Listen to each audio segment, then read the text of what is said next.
திறப்பு 1000 கன அடியிலிருந்து 500 கனஅடியாக குறைக்கப்பட்டிருக்கிறது.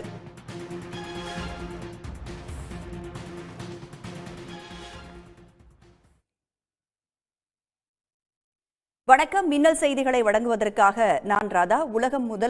உள்ளூர் முதல் உலகம் வரை நடைபெற்ற முக்கிய நிகழ்வுகளை மின்னல் செய்திகளாக தற்போது பார்க்கலாம்.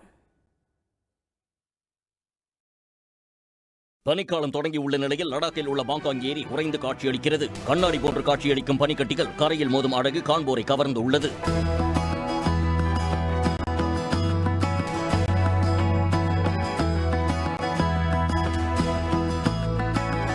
இமயமலை பகுதியில் உள்ள ஏரிகள் ஆண்டு முழுவதும் ஓரளவு தண்ணீருடனும் பனிக்காலத்தில் உறைந்து காணப்படும்.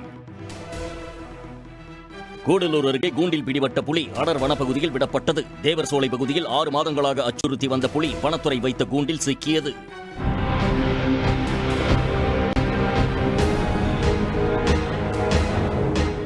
கால்நடை மருத்துவர்களின் சோதனைக்கு பிறகு ஆக்ரோஷமாக இருந்த புலியை அடர் வனப்பகுதிக்குள் வனத்துறையினர் பத்திரமாக விட்டனர்.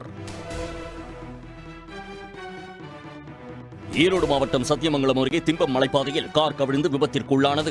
1வது கொண்டை ஊசி வளைவில் திரும்பும் போது கட்டுப்பாட்டை இழந்த கார் 20 அடி பள்ளத்தில் கவிழ்ந்தது. விபத்தில் காரில் பயணித்த கர்நாடகாவைச் சேர்ந்த 6 பேரும் நல்வாய்ப்பாக உயிர் தப்பினர்.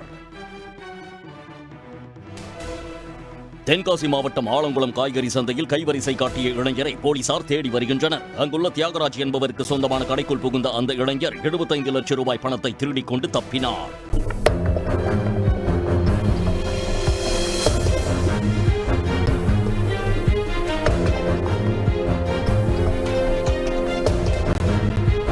சிசிடிவி காட்சிகளை கொண்டு திருடனை போலீசார் தேடி வருகின்றனர்.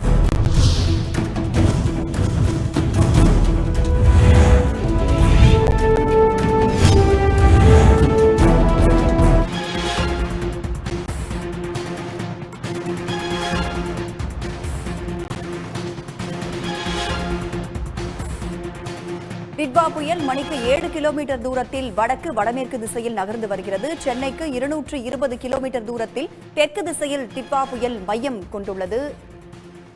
வேதாரண்யத்திலிருந்து 120 கிலோமீட்டர்